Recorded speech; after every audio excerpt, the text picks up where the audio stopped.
Oi, bom dia, a paz do Senhor para todos. Estamos de volta com o canal Perguntas e Respostas Bíblicas para você.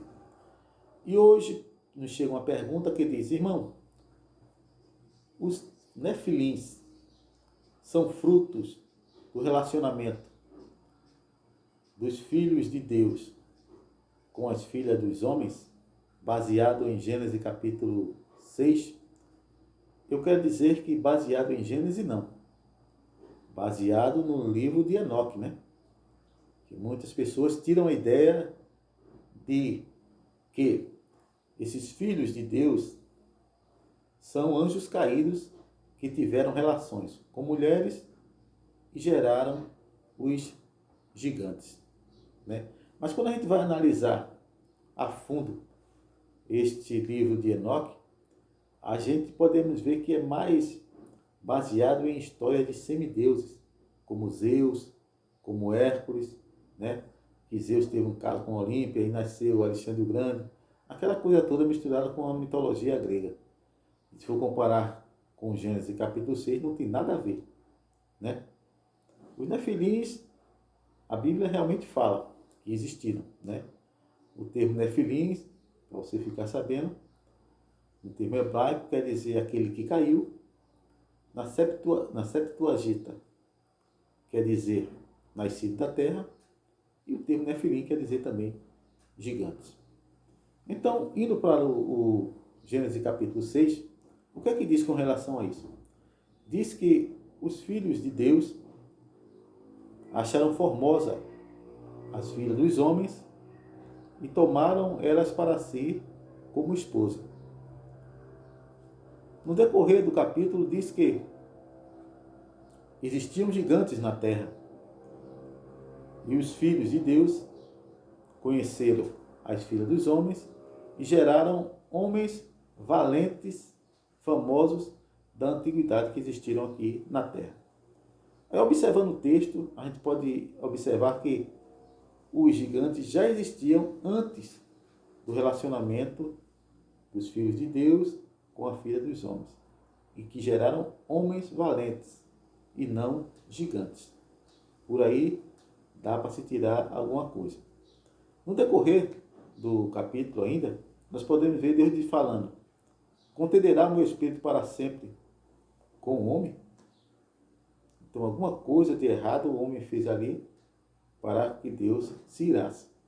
No capítulo 7, né, no versículo 7 do mesmo capítulo, Deus ameaça e diz que vai destruir todo o homem como o animal. E no capítulo 7 de Gênesis a gente vê o dilúvio, né, que acaba com toda a raça humana e com os animais. Só Noé, sua família, como nós sabemos, e os animais, alguns animais que se salvam, que Deus permite. Aí no decorrer da Bíblia, a gente vai lá para Números, capítulo 3 e versículo 33, que aparece novamente os gigantes, né? E o povo, quando vai olhar a terra, diz que viu o gigante e se sente como gafanhotos diante deles. Aí por aí a gente já pode tirar alguma coisa. Porque como é que pode o homem se sentir um gafanhoto diante de um gigante e o gigante ter relação com uma humana, tamanho de um gafanhoto, né? Por aí a gente já tira, tem uma base sobre isso que não bate uma coisa com a outra. Mas muitas pessoas ainda tentam segurar essa doutrina baseado nessa expressão filho de Deus, achando que isso aí só serve para os anjos. Mas o próprio termo hebraico diz que é um termo singular, que tanto serve para o homem como para o ser humano. E isso a Bíblia prova claramente. Porque se a gente olhar ali em Jó, né, no capítulo 1, quando os filhos dos homens vão se apresentar a Deus, ali são anjos. Mas em Oséias 1 e 10, Israel também é chamado de filho de Deus. 1 e 12 de João, Deus diz que todo aquele que o receber será chamado filho de Deus. A palavra filho de Deus aparece umas 10 vezes no Novo Testamento, e parece que 5 vezes no Velho, se eu não me engano. E é um termo que pode ser tanto para homens como para anjos.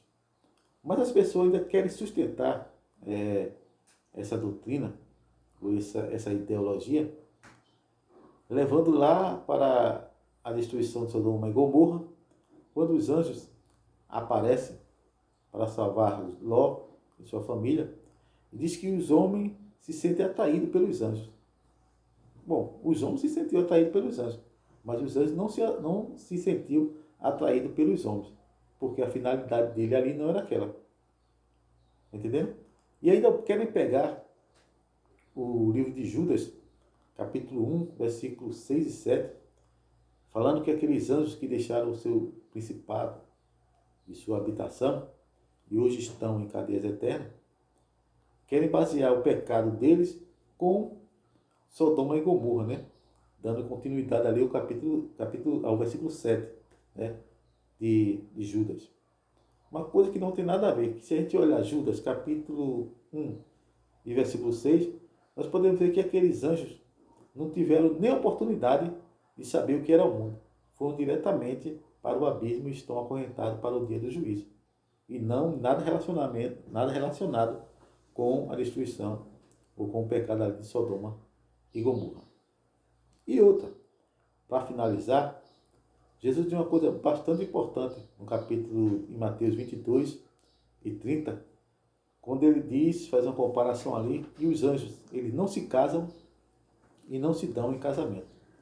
São assexuados, não têm condição de produzir, só para servir a Deus. E isso tanto serve para o anjo bom como para o anjo mau.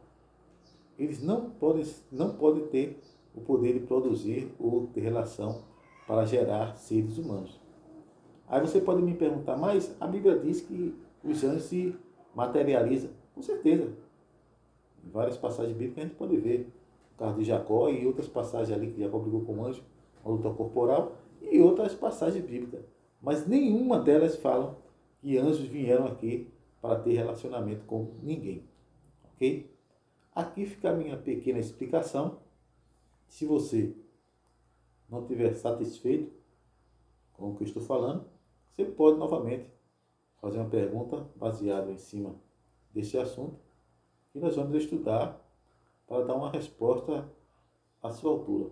E você também que está me assistindo, se tiver alguma dúvida com relação à Bíblia, você pode fazer uma pergunta. Não é que eu sei de tudo, mas posso dar uma pequena explicação para você ficar ciente realmente do que é aquilo que você quer saber, ok?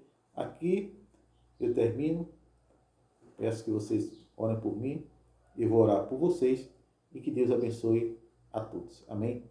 Fica com Deus.